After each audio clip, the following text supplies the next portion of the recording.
Hello and welcome friends, एक नए video में आप सबका स्वागत है।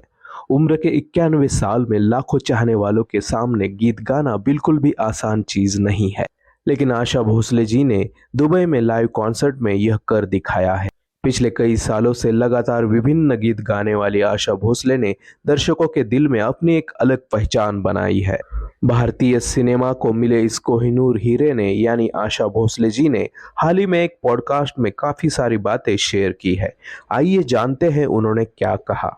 आशा भोसले और लता मंगेशकर जी का बहनों का रिश्ता काफी खास था, लेकिन प्रोफेशनली जब ये दोनों बाहर मिलती थी तब लता दीदी हमेशा प्रोफेशनली दृष्टिकोण से चीजों का ध्यान रखती थी, जैसे धीरे से बात करना। लेकिन जब दोनों घर में होती थी तब दोनों ही बहनें दिल खोलकर बातें करती थी। इसी पॉडकास्ट में आशा जी ने दोनों ही बहनें सफेद साड़ी क्यों पहनती थी इसके बारे में भी बताया है। मैं और दीदी और हमारी सारी बहनें हम सब सफेद साड़ी ही पहनते थे। हमें ऐसा लगता था कि सफेद साड़ी हम पर जचती है, और अगर हमने रंगीन साड़ियाँ पहनी तो हम शायद थोड़े काले दिखे, ऐसा हमें लगता था।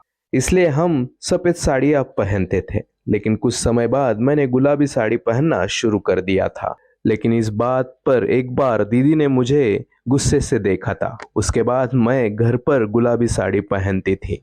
कोलकाता की साड़ियाँ सस्ती होती थी, इसलिए हम वही साड़ियाँ पहनते थे। आशा जी ने आगे कहा कि लता दीदी घर पर बहुत ही सिंपल रहती थी, लेकिन बाहर दीदी बहुत ही प्रोफेशनल और काफी सौम्यता से बात करती थी। घर पर हमारा रिश्ता अलग था, हम मराठी में बातें किया करते थे। लेकिन जब बात गाने की होती थी तब हम में से या हम में कोई रिश्ता नहीं होता था। वो बाहर लता मंगेशकर थी और बाहर उनका एक स्टेटस था। भारत रत्न लता मंगेशकर और आशा भोसले दोनों ने ही भारतीय सिनेमा जगत की काफी सेवा की है। दोनों ही दिग्गज सिंगर रही है। 2022 में लता दी का देहांत हुआ।